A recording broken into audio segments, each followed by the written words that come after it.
Burning the bridge that keeps us. I'm here and I'm feeling fearless. Exaggerated, that's what you assume. The story's over now, I must conclude. I am conflicted, watching where I step still, hanging in the balance. Not the life I want to live, I want to take it all. Standing tall, fear I weighed the person you are. Oh, break out, I've got to see. Spent all my life holding all of it closely. I played it in a sense, a feel of discontent. I'm finally facing it all, fearless.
Like you, be strong to hold the powers of the sun.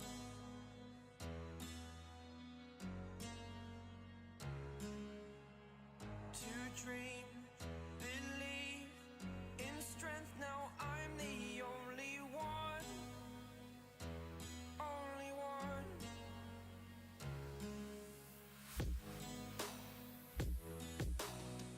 I was an ordinary boy until I broke the rules. My life destroyed, a life destroyed. Until I walk awake, scream my mind, I shout, the ground shakes. How much can I take? My mind will break. Will it break? What can I take? Can I be your superhero? Superhero. Good morning, good morning. How's everybody doing today? I had this video pulled up that I was wanting to check out real quick on people like I saw it and I wanted to watch it and see it real quick. With Elm Zero, who accidentally left his aimbot I got a professional esports team. Up until this point, Elm Zero had built up a respectable another article that I'll show you later about Neuralink. My brother sent to me. It's pretty funny. It's pretty funny, so I'm gonna link at that later. His aim was almost too impressive. And while this first kill was arguably still possible without aimbot, his next kill was significant. See, this is what I think about everybody who plays Apex. I'm just not good at it, but people are laser beaming me on this, so I just assume everybody's Elm cheating. Zero shoots through the wall as if he already knew where the enemy was, before locking onto the player with near perfect accuracy. Elm Zero was instantly called out in a Twitter post reading, "How are people streaming cheats in Scrims LMAO?" which received a response And explaining that I've seen a bunch of posts about J-Dot. Thank you for the follow. Appreciate that, man. How you doing today? I've seen a lot of posts about what's called macros. People setting that stuff up. he was known for cheating on PUBG in the past. One of my accounts was banned from PUBG. I was banned by the PUBG. Don't worry about that for auto mod. my ban message. Don't worry about that auto mod. I need to turn that off. It's too on it. Said hacking. Determined to expose Elm Zero for good, another clip was tweeted of him warming up for the match, in which his aim was once again robotically accurate, and with the evidence I see stuff like this and I'm like, why don't I? Because I suck. Why don't I cheat? seeming conclusive, Zenith Esports would make a tweet explaining that Elm Zero was not contracted with us and has been removed from our trial process, which was followed by Elm Zero deleting all of his social media before disappearing from the internet. Semper0311 was even stupider, as after going live playing the game Destiny 2, he'd forget to hide the aimbot program altogether. At the time, he was streaming to a small audience of only 16 people, however this was enough. Yes, sir. Yes, sir. Yes, sir. That's absolutely right. My biggest constraint that I have with Twitch, hardest thing is getting that average viewership up, For one of his viewers to notice the I appreciate you being here, man. Hope you're having a good day. On your your screen it has like red squares around them. Semper was dumb enough to read the comments out loud, My screen has red squares around them. and after pretending to be confused for a couple of seconds, the stream ended abruptly and the footage was deleted. In the days that followed, Semper denied cheating and threatened to ban anyone bringing it up. No, it's not. No, it's not. And I didn't, dude. If you want to get banned, you can keep saying that. Yet after being pressured by the audience, Semper admitted to cheating in the weakest way possible. There was wall hacks on my computer yesterday on stream. Like, I'm not denying that. I just don't know how they got there. However, at least Semper eventually I don't know how they got this. Someone else came into my house and put this onto my computer. My average right now is like 1.5 or 2, you know. The thing is, I don't know what, you know, the consistency of streaming.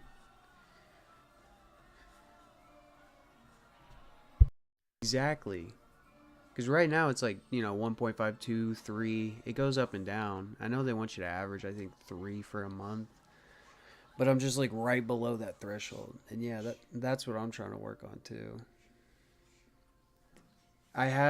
See, the thing is, I have like unique viewers. Max viewers goes up and down, fluctuates.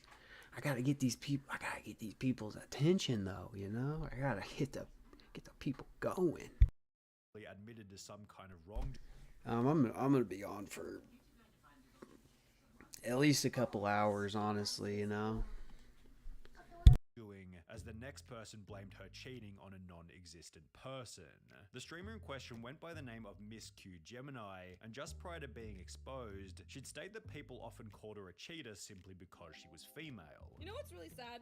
That sometimes, you know, because I'm female in Counter-Strike, people are like, you're cheating! However, the real reason behind why she was called a cheater revealed itself just minutes later, as she'd begin her first CSGO game of the stream with wall hacks enabled. You know, that's what I was wondering. That's what I was wondering, if it's a need to... Really, I plan to do a max one. Because that's the thing is, I want to be able to stream for a longer duration. But I have to hold on to that viewership. So my question is, whenever I have 3, 4, 5 people, whenever that starts to drop off, do I end my stream? Or do I just try to be better?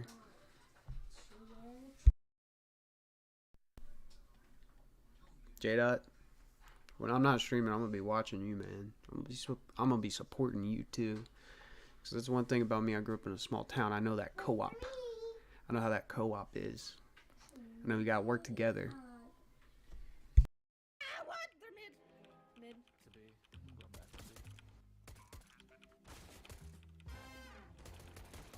After dying in the game, she'd come to notice her colossal-sized mistake and attempted to play the whole thing off by stating that she had some weird glitch. Do you guys ever get that weird glitch in CSGO where it shows your rank, it shows everyone's rank? I played the other day with Rock, and he got that, and now I have it. I don't know why. It's weird. Which was then followed by Miss Q Gemini, stating that someone named Clara had been playing on her computer earlier that day. Wait, Clara! Hold on. Clara, give me 1 second. Clara, let me just message this girl. Give me 1 second. Why is this on my computer right now? Where is this? How do I close this? I need to text my friend Clara right now. She was at my house earlier today. I'm literally gonna kill her. She promised me she didn't use it on my PC. Clara, out of all people, this is what happens when you let people use your PC. It's up and down.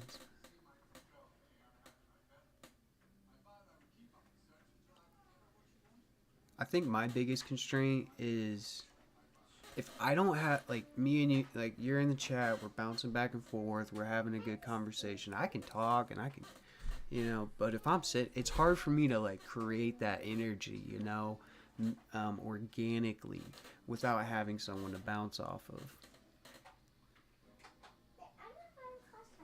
Yep, exactly. We're doing, yep. And that's one thing is I'm trying to hone in, figuring out which games, you know, that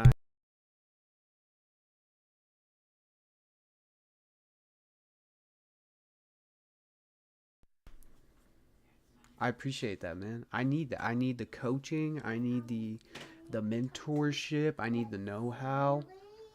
And that's one thing that even me. Exactly. Exactly.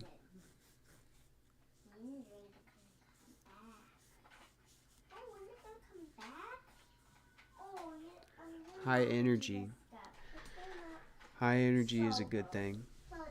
But yeah, oh yeah, me and my brother actually, we were talking about this. It seemed like streaming at the start, not even at the start, but for a while there, it was just video games, being really good at a video game, playing a video game really well in front of an audience, and then that audience being like, wow, this guy is the best. And then everybody finding different people that stream that same game, but creating like teams, like, oh, I'm, with Fortnite, it was like, oh, Ninja's the best, or TSM Daquan is the best, or Myth, and then that starts giving these people audience. But now I feel like streaming is pulling away from video games and more so into the entertainment sector. I'll be right back.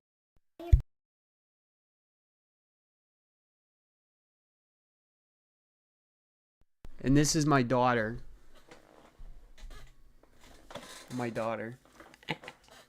She's a little cutie patootie. Yeah. We like to relax and have a good time.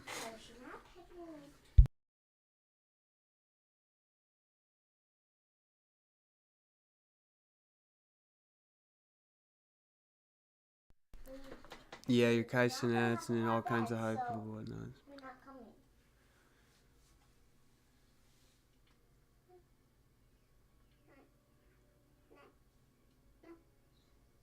Exactly, and it's not like, dude, it's the best feeling in the world, honestly. I'm not gonna lie.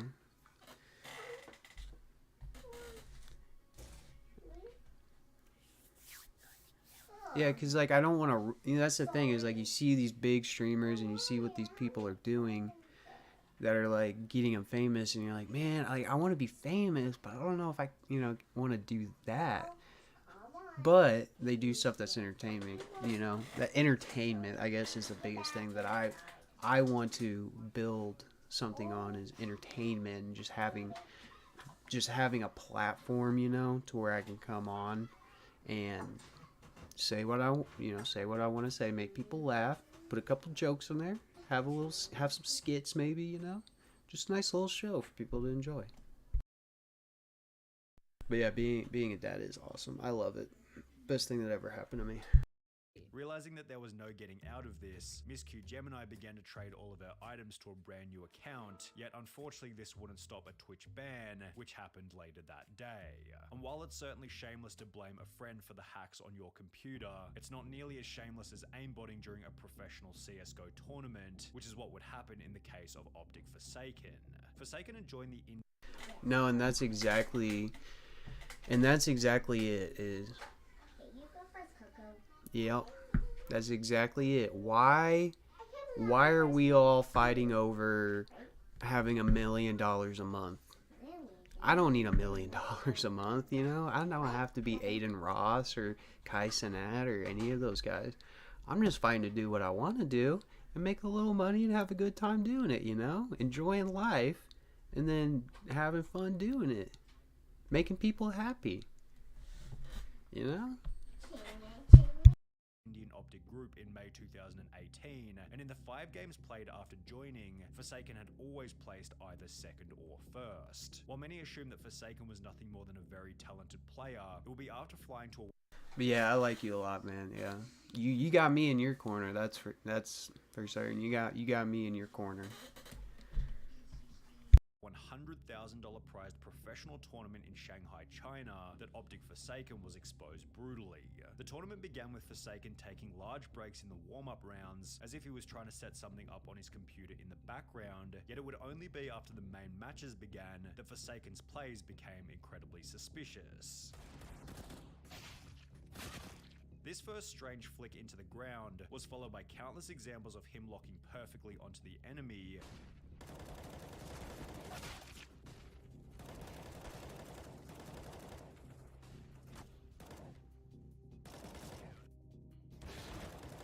While there was a chance that some of these kills could still be made by a high-level player, it will be with one final matchup that Forsaken's aimbot became obvious.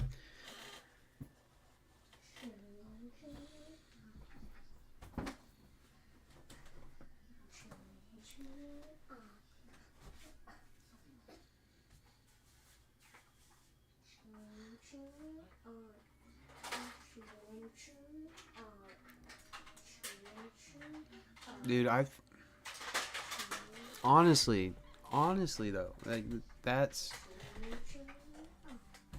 you know, that's like living the dream, you know, being able to do that. I'm sure, you know, it's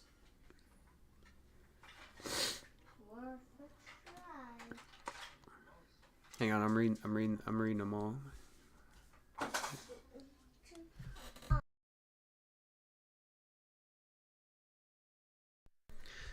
So yeah, you got a lot of love to give, man. You got a lot of love to give. I mean, I didn't grow up in a foster care, so I can't, what's the word? I can't walk, better word. I can't walk in your shoes on that. But I can see how going through that, seeing the collateral beauty of a situation that may or may not be the best for someone, being able to take something that's beautiful from that, finding the diamond in the rough. And I appreciate that about your character as well, is because a lot of people even people that I know, they have challenges and stuff that it, makes their life a little rough or makes it to where it's not normal, and they let that stuff eat them up alive, and then they end up like, they let that become who they are, and then they don't ever want to be the difference that changes, what that was or what was happening in that. Yes.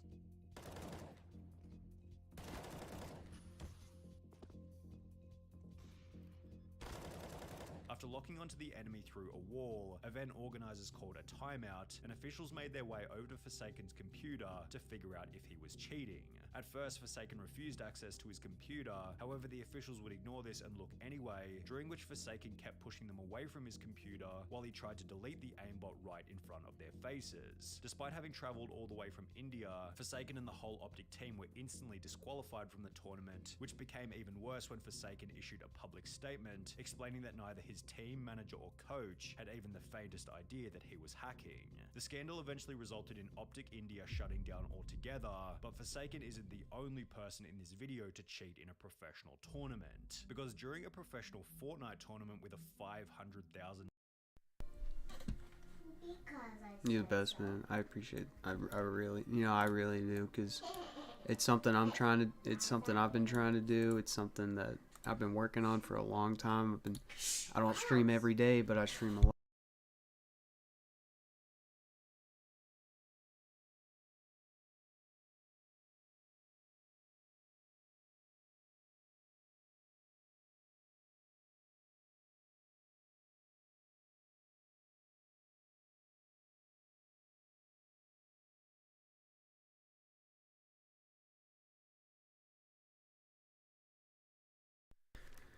Got to figure out lunch and everything too. And that's the thing too, is that I don't like is, and I even have friends that they start streaming and they look and they're like, oh, you got like, I don't know how many, like 100 followers or something. Like, oh, you got 100 followers, like you're doing great. And I'm like, yeah, but those are people that follow me and then want me to follow them back so that they can have a follow. And then there's no actual organic relationship. There's nothing built. There's no follow up. There's no viewership. And that's fine, I understand if people don't want to watch my content. It's not Kaisen or Aiden Ross. But yeah, the biggest thing that I tell everybody is if it's boring or if I can change something, just say that. That's the biggest thing, is I want to make people happy. I'm not going to sell myself out, and just come in here and paint my face up and act crazy and everything. But if I need to step it up or if I need to do something different, I mean, come on, people, let me know.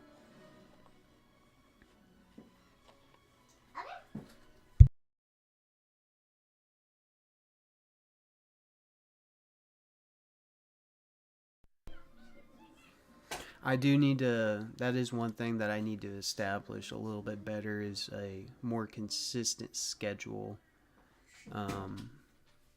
Because I will say, for better or for worse, you know, I just kind of, I'm like, all right, well, I got a couple hours of free time in this portion of the day, so, you know, I'm going to go ahead and do it. And I mean, even with, you know, having a daughter, you know, I got to look out for her, so I can't be on the computer all day.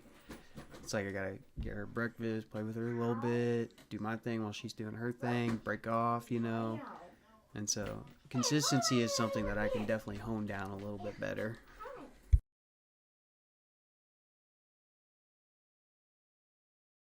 $1 prize. The following scenario happened to a player by the name of Marky Locurus.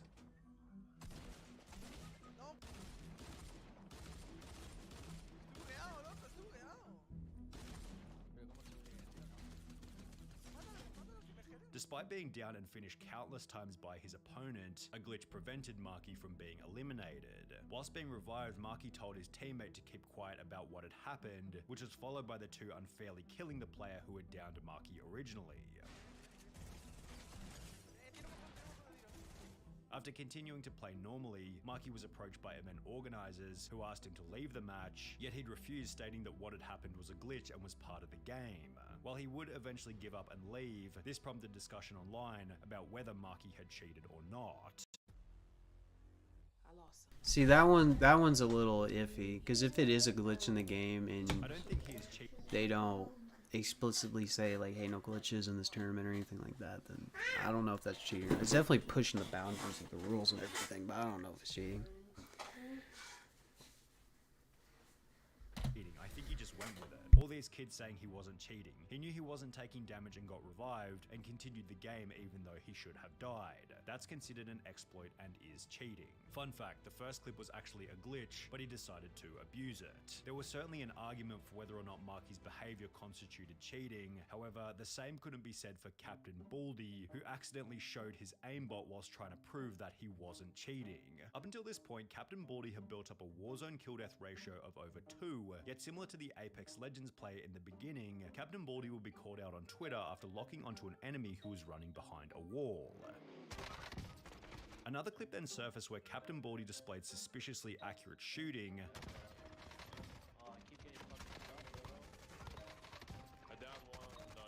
and as a result, his chat began to fill with people calling him a cheater. Determined to prove his innocence, Captain Baldy agreed to show his task manager, yet hilariously seemed to instead tap the key which brought up his cheat menu. Task manager? Yo, they want my task manager? Hold up. Control delete. No, control delete task manager. Put it up, throw it up. Oh my god. The chat then mocked Captain Baldy relentlessly, which was followed by a live Warzone ban later in Dude, that's so sad. If you're convinced, alright, I'll pull my task man, and then you pull up the evidence. Oh, that's sad. the stream. Disconnected from COD. No way. Damn. With the Captain Baldy saga ending with the deletion of his entire Twitch channel. Getting caught while checking the task manager was a trend continued by Call of Duty streamer Young, although he didn't take his expose as humbly as Captain Baldy did. Young's viewers noticed that he always seemed to know where the enemy was coming from, so just like our last cheater, the audience requested that he show his task manager. Now, Young wasn't dumb enough to bring up the entire cheat menu, however, after accessing the task manager, his stream display bugged out and showed a second window where his hacks could be seen clearly. After being banned from Call of Duty, Young would take to his Twitter on which he'd make an idiotically arrogant I appreciate that, man. Actually, I was about to ask you how you found out if it was from that. Because, yeah, these Twitter, I mean, X now, sorry. That's like my only promotion. That's all I got to try to get my name out there. tweet reading, "Got mad free press tonight, over 2k views overall. Some people even posted my gameplay online. Thanks for the shoutouts, people, really appreciate the help. Although these 2,000 views worth of free press didn't contribute to the long-term growth of his career, as Young hasn't gone live on Twitch ever since." However, Young still looks like a genius in comparison to Twisted Bear, whose Twitch description boldly claimed that he was the top Modern Warfare player. The reason for this claim would become apparent in July of 2020 when he'd go live displaying his skills, only he completely forgot that he had his wall hacks on. The end to Twisted Bear's career was then unbelievably quick. He was banned from Call of Duty, then Twitch, and was never heard from ever again. But this is what separates Twisted Bear from the next cheater, Mr. Golds, who made a much larger spectacle over his cheating ban. Mr. Golds was a much more significant figure in the Call of Duty community, sporting a Twitch follower count of over 50,000. During a live stream to an audience of approximately 1,700 people, Mr. Golds brought up his task manager before beginning to brag about how he was so good at Call of Duty that he didn't need to cheat. Is it the first time you see someone good at the game? Have you ever seen anyone playing like me? It's like seriously. Although he didn't seem to notice that he'd also accidentally brought up his cheat menu, which he had aim at enemies turned on. Despite having 1,800 viewers at the time, almost nobody was talking in the chat or calling him out for it, showing that he was probably also viewbotting. However, while the chat remained pretty quiet, the incident was shared to Twitter where it received over 2,000 likes and 700 retweets. After being temporarily banned from Call of Duty and Twitch, Mr. Golds would upload an apology video in which he'd state that he didn't mean to download the cheats. I truly am sorry about. I didn't mean to. What does he mean, I didn't mean? I didn't mean to go to this website, pay for these and download them. To. You don't download and use cheats without meaning to. I mean, come on, buddy. Before going on to try and convince his audience that this wasn't who he was. This is not who I am. This is really not who I am. Despite having cheated for months in the lead up to his expose. These days, Mr. Gold's Twitch channel is an advertisement for big cryptocurrency giveaways from Tesla, which sounds like an even bigger scam than his wall hacks. However, a more interesting question to ponder is what happens when a game developer gets caught cheating on his own game. This is what happened to Autonil, the H1Z1 technical director, who was caught using invisibility whilst live on stream.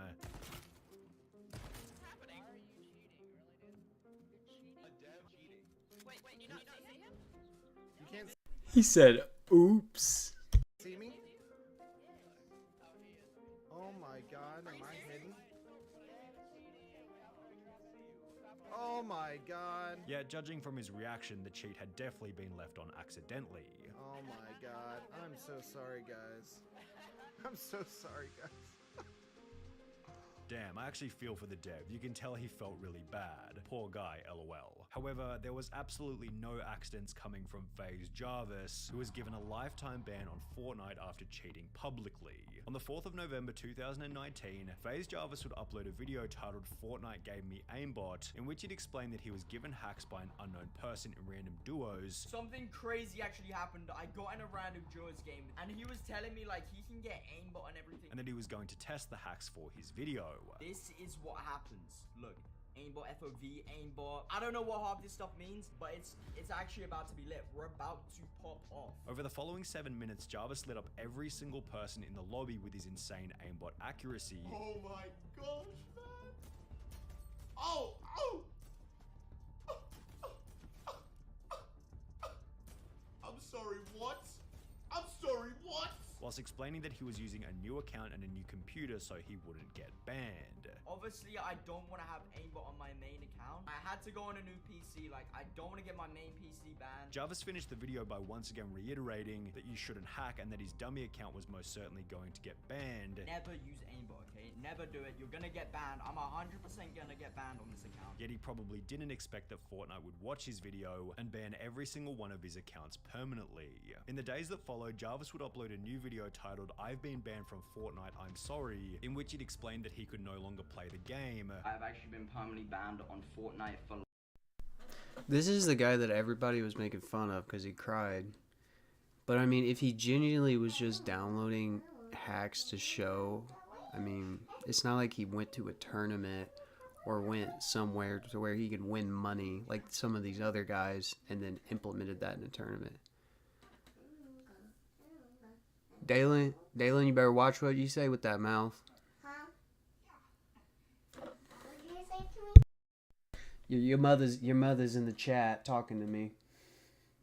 For real life. For real life. Tell me another trick. She's testing me. Life. Recently I posted some videos of me using aimbot. It didn't even cross my mind to think that I could be banned for life on Fortnite. Before stating that he was extremely sorry for his actions. You know, it's obvious that I made a massive mistake. And of course, I would never think about doing anything like this again. I know now how big of a mistake this was, and like, it's just, there's nothing I can. The video accompanied a tweet by Jarvis reading, "I'm going to take accountability for my actions, and I understand completely why this has happened. I just wish I had known how severe the consequences were at the time, and I would have never thought about doing it. I love all of you who still support me. This is not the end." And while Jarvis did seem quite apologetic for his actions, Fortnite would make an example out of Jarvis. I'm gonna take a quick 10-15. I'll be right back. I have to get food together for my data. Can you not say daughter? It does not say Hazel or something. Let's just say Hazel. No. I said, But I'll be right back.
Discover where magic meets the sea and explore breathtaking destinations in Alaska or Europe with Disney Cruise Line.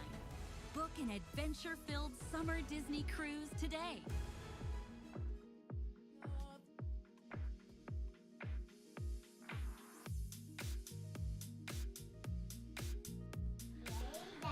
I'm back. I'm back.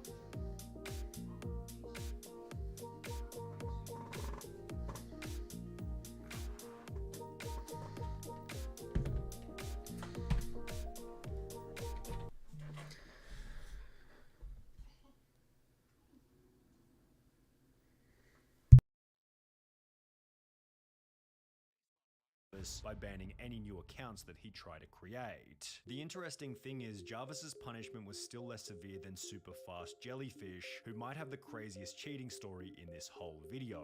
Super Fast Jellyfish was a Super Mario 64 speedrunner who wanted to join the exclusive 9-person list of Super Mario players who had completed the game whilst blindfolded. In the lead up to his blindfolded attempts, Super Fast Jellyfish had been playing Super Mario 64 for 3.5 years, leading him to believe that he had enough experience to beat the game without eyesight, and apparently he was correct, as he'd successfully complete the blindfolded challenge after only 3 tries. However, his ability to complete the challenge with such ease prompted a user by the name of Charlie Brown 64 to upload a video titled "Obvious Cheater Fakes Blindfolded." Oh, Rube. What's up, man? I didn't see you pop in.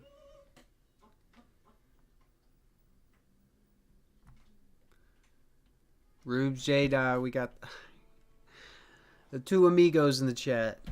With Super Mario 64 speedrun, in which he tears Super Fast Jellyfish's run to absolute shreds. Only a true gamer such as this man would be able to somehow sidestep this Goomba, quickly make his way up the path, and then do this long jump to the next red, all completely blindfolded, and with absolutely no setup necessary. Not only does he somehow know exactly where the 1-up box is, but he also knows exactly what direction the 1-up will go in once it spawns, something completely determined by RNG. Then, after chasing it on a moving platform for a completely arbitrary amount of time, he somehow knows exactly when and where to jump to the left. Watch now as he somehow knows exactly where he is No on the way. platform and knows exactly Ain't where no the way. goal is. Again, anyone who is Rude, I'm doing great, man. I mean, it's a beautiful day. Went to the grocery store, you know, picked up some groceries, got dinner ready. Exactly. Rube, whenever, let me make sure, if I found you the same way that, J-Dot found me, if I'm saying that right, make sure we're all supporting each other. We're all come together.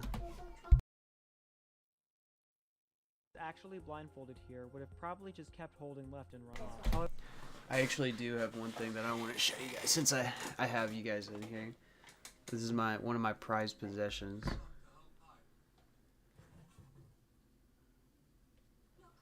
$2 p.m. 2 p.m. I'll be there. Check this bad puppy out.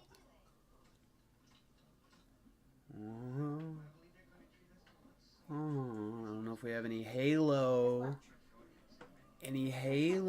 friends in here.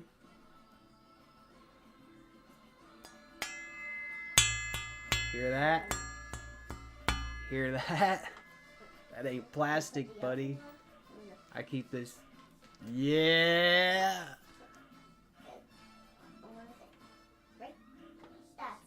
Hit him with the lunge. Yeah. See, my girlfriend makes fun of me because she's like, "That's not gonna do anything." I said, "If you break into my apartment." Yes, I know, right? I played so much Halo.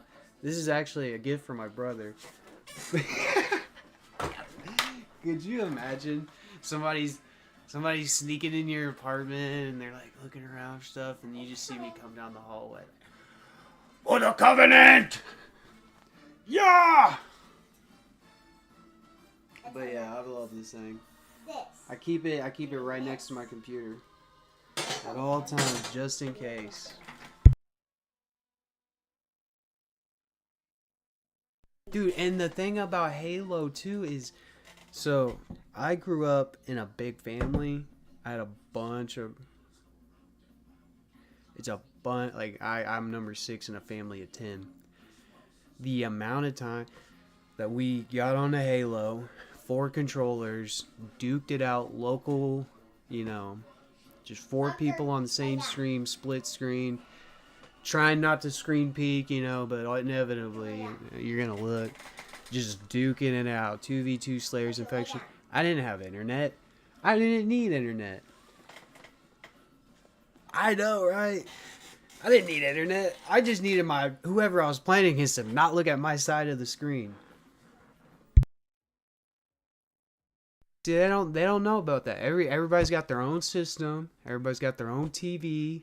Everybody's got their own thing, and they ain't got to connect it all together. They ain't got to work with each other, However, this guy is able to make a completely random amount of adjustments to make it onto the poll. 19 days after Charlie Brown would upload his expose, Superfast Jellyfish uploaded a bizarre apology video in which he tried to claim that the run had been fake deliberately. That speed run was purposely fake. It was purposely fake. Yet nobody seemed to buy any of his lies, as Superfast Jellyfish's time in the not the PewDiePie chair in the back spotlight ended with a dislike ratio of over 95%. Yeah, for me, yeah, Halo 4 was Halo 3, I liked Halo, the thing about Halo 3 ODST that I liked is it was still Halo 3 multiplayer, but for me, like I said, I didn't have internet, I didn't have, I couldn't play online, so Halo 3 ODST for me was the DLC for Halo 3 multiplayer, because they gave you, like, a couple more maps, and like they just had a little bit more than normal Halo 3. And then Halo Reach was the first one that I actually played and had an internet connection on. And so that was the first one that I actually got to get on those custom games and go to those maps that, people would create online and everything. And the maps that people would create, the game modes that people would create, like the fun ones, and go and actually enjoy those and download them, playing with my brothers. And that was honestly what a lot of what we did, for the longest time, is we would just, we'd do Slayer. Whenever we had Halo 3 ODST, it's Slayer, Team Slayer, Infected, a little bit of Forge mode, kind of messing around. But whenever Halo Reach came out, and when I could download those like fun game modes and racetracks and everything, that opened up a whole other door. Slayer. It's my best impersonation. Team Slayer. But yeah, look at this. My brother sent me this. Stayed up all night playing Civ 6. They put that computer chip in his brain, and he stayed up all night playing Civ 6. I did play Infinite. Infinite, to me, Infinite was pretty good. I like it. I don't have as many complaints as a lot of people do about Halo Infinite. I know for a lot of people, I think it's revered as like whenever they started getting the like armor lock, those like extra energy things, that's whenever the multiplayer started to fall off. I didn't play the campaign though, I'm gonna be honest. I heard the campaign is the best part about it, and that's what I didn't play. My brain unfortunately is wired to where whenever I downloaded Halo, the first thing I wanted to do is go to multiplayer and try to be the best player in the world. After about a month of that not happening, I quickly realized that, I either have to play this game for fun and actually like it, or stop playing because I don't want to anymore.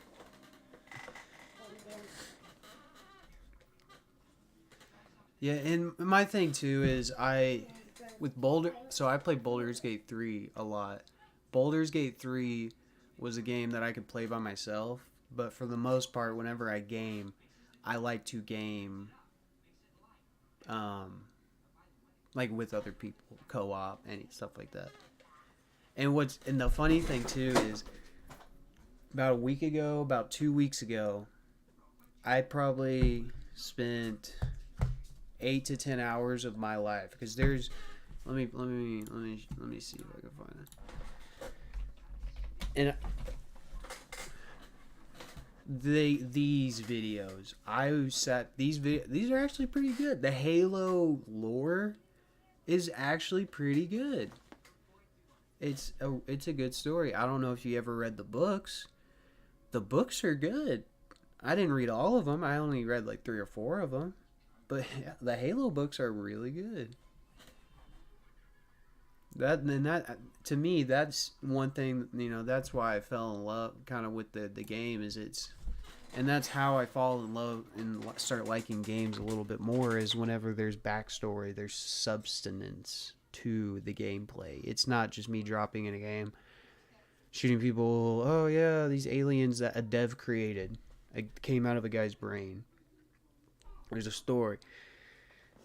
And the one that got me for the longest time that I was stuck on was going over the Covenant ranks, where they're situated, the hierarchy system on everything.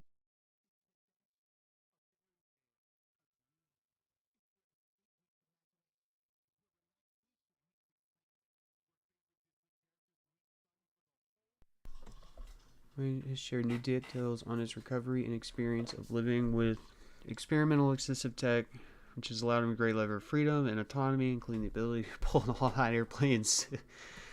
Sid Meier's 6. Elon Musk said the reveal that the company had implanted its first brain-computer interface in the head of a human patient. So that happened. Everybody was afraid. I wouldn't put a computer in my brain. Who's recovering well following the surgery. But I also had at the time that the implant was functioning well, had detected a promising neuron spike. In a subsequent February update, Musk commented that the unnamed patient had seemingly made a full recovery and was even able to use the implant to manipulate a computer cursor with thought alone. So, this is what I'm getting at. So we just watched a video about aim hacks and wall hacks. How do we know that this guy doesn't have aimbot in his brain?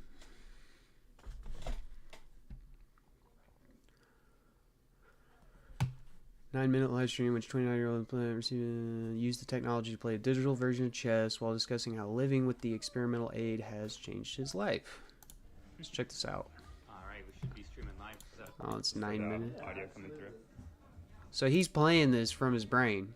And that was also done with your brain? Yep. It's all brain power up there. Can you explain a little bit just to... Baldur's Gate is... I don't know if you've ever done D&D. Know about D&D. It's turn-based. Very D&D oriented type of system. Combat and everything, dice rolling. But, oh my... The story and the characters are the story's the story, it's if you like it, you like it. But the characters and the voice acting, oh my gosh, it's amazing. I loved it. Yeah, I mean, the thing is, what we're seeing right now is the first one. He's showing it's safe, showing that it's working, so now people are gonna want to do it, and as long as it's safe and working, people are gonna want it. People are gonna use it.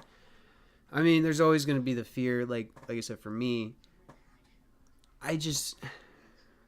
How do I stop myself? Like if I'm on this laptop controlling it right now, how do I stop myself from just thinking, go to the browser, type pornhub.com,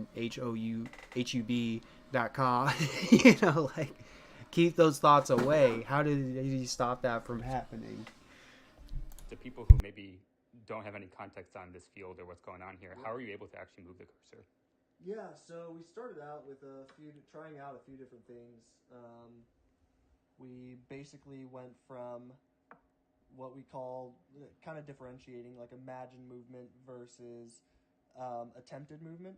So a lot of what we started out with was attempting to move. So I would attempt to move, say, my right hand, left, right, forward, back to move. And from there, I think it just became intuitive for me to start imagining the cursor moving.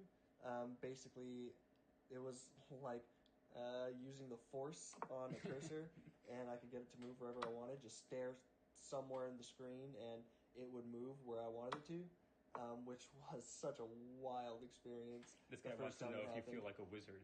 Yeah, right. You're a wizard, Harry. Dragon's Dogma. I've heard a lot of horrible stuff about that. I'm not paying an extra $1 to fast travel, or whatever they're trying to do there. Yeah, I have seen Black Mirror actually. Yeah, that is Black Mirror. The thing I like about Black Mirror is, first off, they take a bunch of different theories and a bunch of different ideas on how the world works and everything and what could happen and everything, and they do it episode by episode. So they have a bunch of different opinions and ideas and how to show things. But yeah, I love it because you're watching it and you're like, oh my gosh, that could be very applicable to what's happening right now in society. I don't know if you did the most recent one that I actually watched was, I think it was Bandersnatch. Yeah, Bandersnatch, the one where you choose. That one was pretty cool too.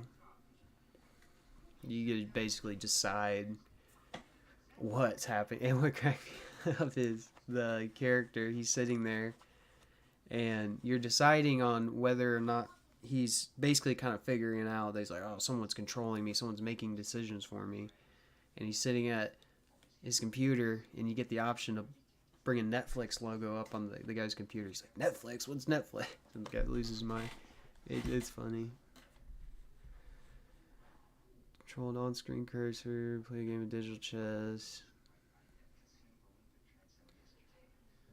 It's just, yeah, it's interesting technology. It is very interesting technology, to say the least.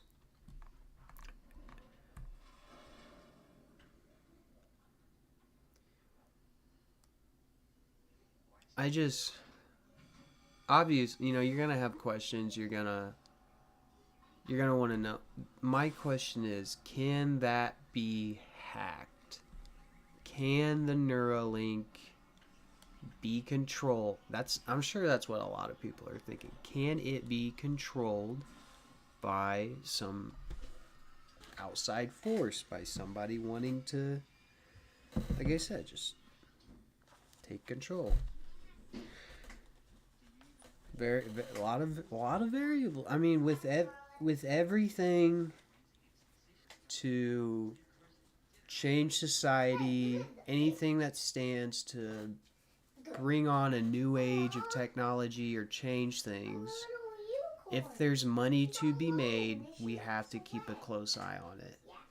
Because money being made, wherever the money is at, sometimes there are unethical things that can follow with people trying to make money. And so, that's Elon Musk. As long as he wants to do the right thing, as long as he wants to usher in this new age technology, keep it safe, it's fine.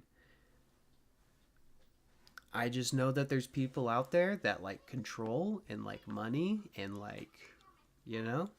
there are people out there that are not the greatest people on the earth. And that's my hope, is that technology like this doesn't ending up being vacuumed into a sector that it should not really be in, that is not going to use it correctly. And that's, I guess, all I'll say about that. Dragon's Dogma. But to bring the point down, but to bring it back up, it's pretty cool. He stayed up all night playing Civ 6. Yes.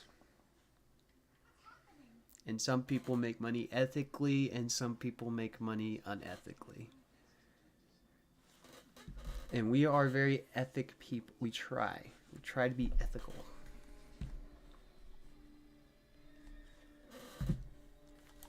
Does IGN have anything else? Any other news? Yeah, the thing with Baldur's Gate 3 is I'm pretty sure they are done with. They're not doing like DLCs or anything like that. So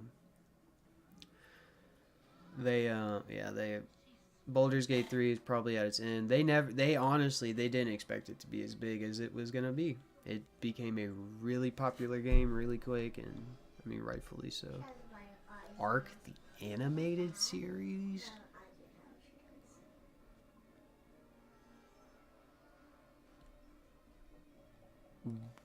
What? Did anybody play Ark? Knew that there was an animated series? Season 1, Part 1? I don't want to read a review. I mean, get these. I don't know if I want to read a review. I formulate my own opinion on that. I just didn't know that it was out. I don't want to review on if it was good or not. I'll formulate my own opinion. I said a lot, and I'm not going to say it anymore. What's this?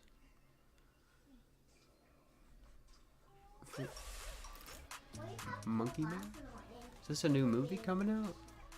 Larian? I think it was Larian Studios.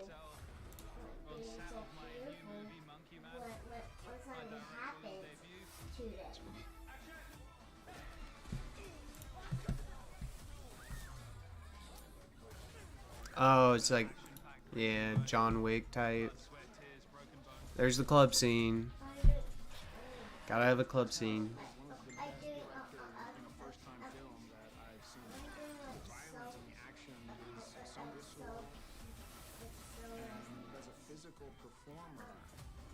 It's like, holy shit, because I can't do that. Every day, I've prayed for a way to protect me.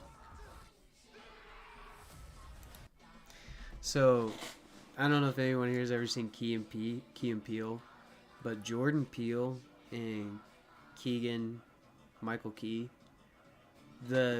since that show, the difference in which they've taken their careers, because Keegan-Michael Key, it feels like he's still, you know, I'm the funny guy, like acting crazy and everything, but Jordan Peele went to, I'm gonna be this Hollywood director, and I'm gonna put out amazing cinema. And then Keegan-Michael, like I just watched the new Timothy Chalamet Wonka with Keegan-Michael Key, and I don't know if you've seen it, but his character is zany and funny.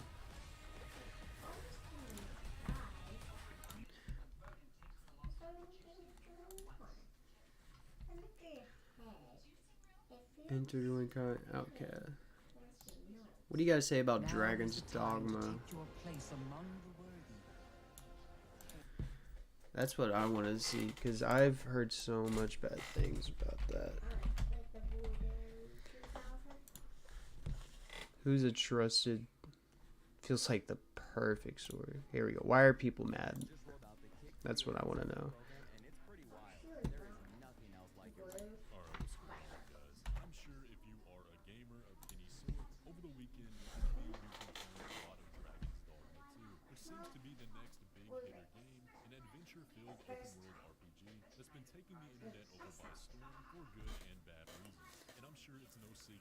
It looks good. It looks like a great game.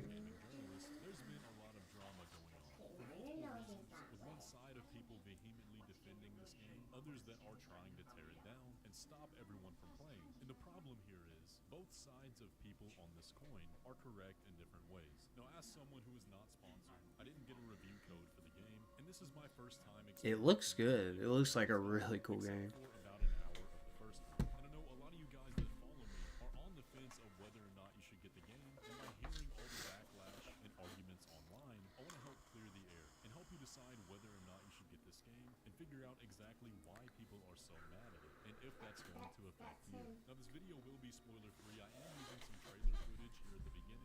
I can't full screen it. With that being said, let me begin by telling you my initial impressions after about 20 hours with the game. Now, right off the bat, the one thing I can say for certain is that Oh, I'm it's addicted for every second I've been playing. I think the single player. is that the See, that's tough for me. Single player games, it's you know, it's like, am I gonna pay $60 to just play this by myself? Keep myself entertained. game is a blast to play. The one thing it does phenomenally is capture that feeling of adventure that RPG players long for. Exploring the wilds alongside your pawns makes the world feel lived in and adds that extra little bit of immersion that creates the sense that you're not just playing a video game, but are actually on that quest to hunt down the dragon that stole your heart. And I've spent the majority of my time just getting lost in the world, finding random side quests to pursue, or hunting for treasure chests in mini dungeons. This game is really hitting all the points that I love about RPGs, and as someone who is desperately waiting for Elden Ring DLC, I don't think I could ask for a better game to pass the time. The combat is good, the quests are fun, the world is massive, with secrets in literally every corner, and the build crafting between your player character and your pawns is addicting. This game is really good and will likely be a Game of the Year contender, so if I have all this praise for the game, then why are people so mad about it? That's because there is an ugly side to the game. First and foremost, we have to talk about Bum bum bum.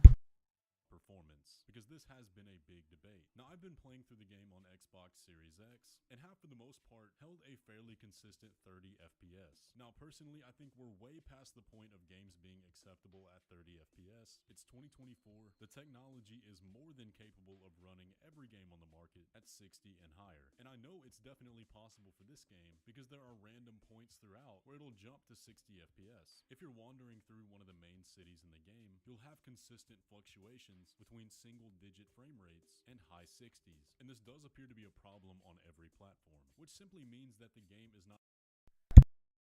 This is what you were talking about, Ruben. Rubes. I don't know if it's Ruben. Rubes. This is what you're talking about, Rubes. The drop frame rates.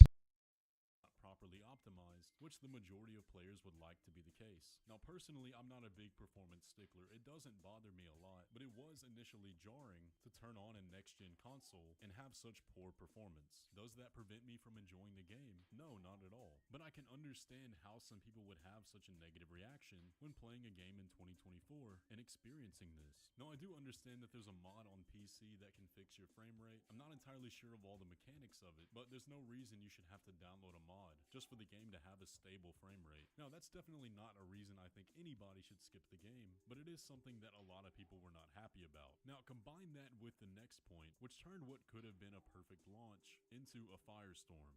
When reviews for Dragon's Dogma 2 went live, the game was receiving overwhelming praise, with 9s and 10s across the board and perfect scores from nearly every gaming outlet. But this lasted about a day, until the game's launch. I want to know what the basis, like what's the basis of, because a 10 should be the best ever, right? 10 should be the best game I ever played.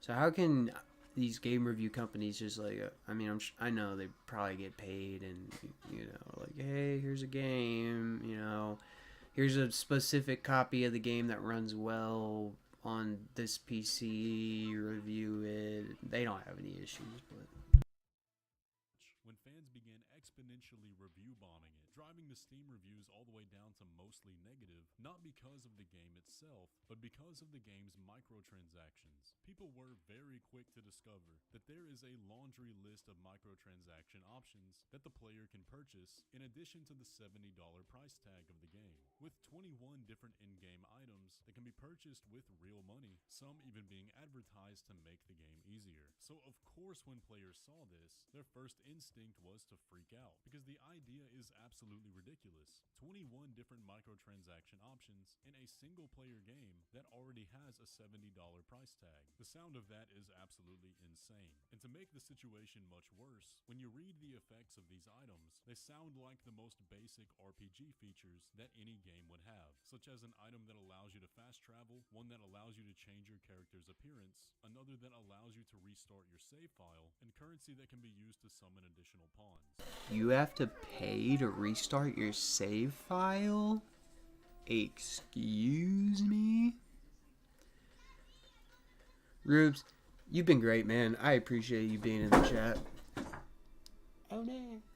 I'm gonna be wrapping this up here soon. I'm gonna stop by. I'm gonna say hi to you. Say hey to J Dot. And you're probably thinking, like everyone else did upon reading this, Wet. Right? You gotta pay to do your save file. You've been awesome, man. I appreciate you being in here, though. You're great. I'm gonna stop by and support you as well.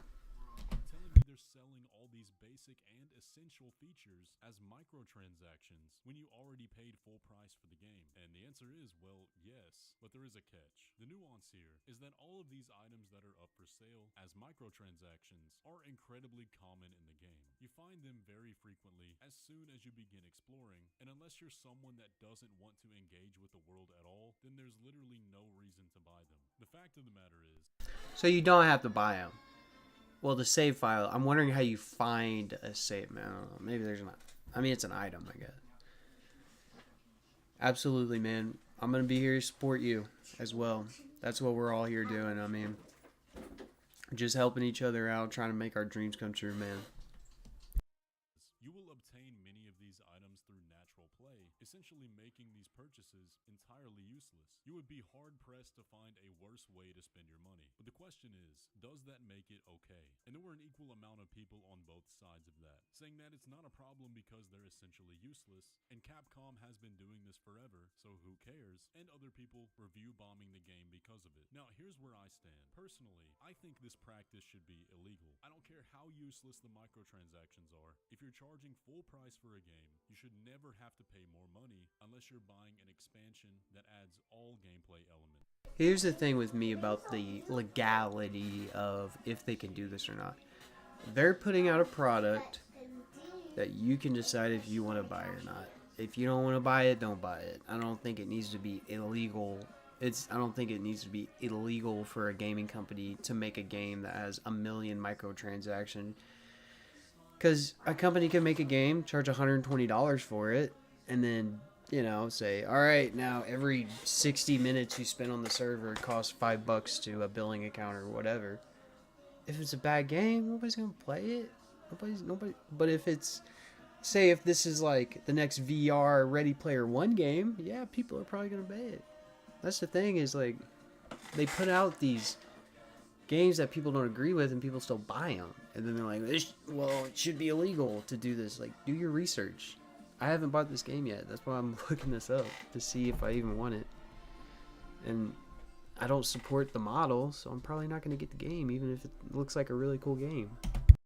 It's predatory, it's anti-consumer, and in nearly any other industry, this kind of pricing would have been regulated a long time ago. And I know people like to sit here and pretend like even cosmetic microtransactions are harmless. They're not. The reason the majority of games nowadays ship with little to no content is because they know they're going to make their money nickel and diming the players who don't actually want to play the game, but want to show off to their friends or other players online. And I know that's the case because I get emails from Elden Ring rune selling sites every single day offering me thousands and thousands of dollars to promote their products. And I'm not even that big of a channel, so if they can afford to pay me that, you know they're making bank. And for the record, I will never advertise them on my channel, so please stop emailing me. But the reason I say that is this: if there is a slippery slope, it will be taken. People are going to buy microtransactions no matter what they are. So what that communicates to investors and shareholders at the top of these companies is that they should... All in all, this is what I look at it.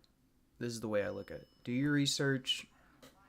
If you don't agree with it, don't buy it. Even if your friends are playing it, even if someone, you know, your buddy who you played a game with is like, oh yeah, you have to get this game, it's so fun. If you don't agree with it, don't buy it. That's my piece. But I'm actually gonna go ahead and wrap this thing up. Seems like everybody's kind of filtered out, so I'm gonna go ahead and wrap this up. Probably go live later. I don't know. I got stuff at home I got to take care of, make food, you know, clean a little, fun stuff. But I appreciate everybody that stopped by. I appreciate everybody that followed. J Dot, Rubes, you guys were chatting a lot. Dalen Cook, saw you in there as well. So I hope you guys have a good rest of the day. Stay safe. Take care. Don't wear dirty underwear.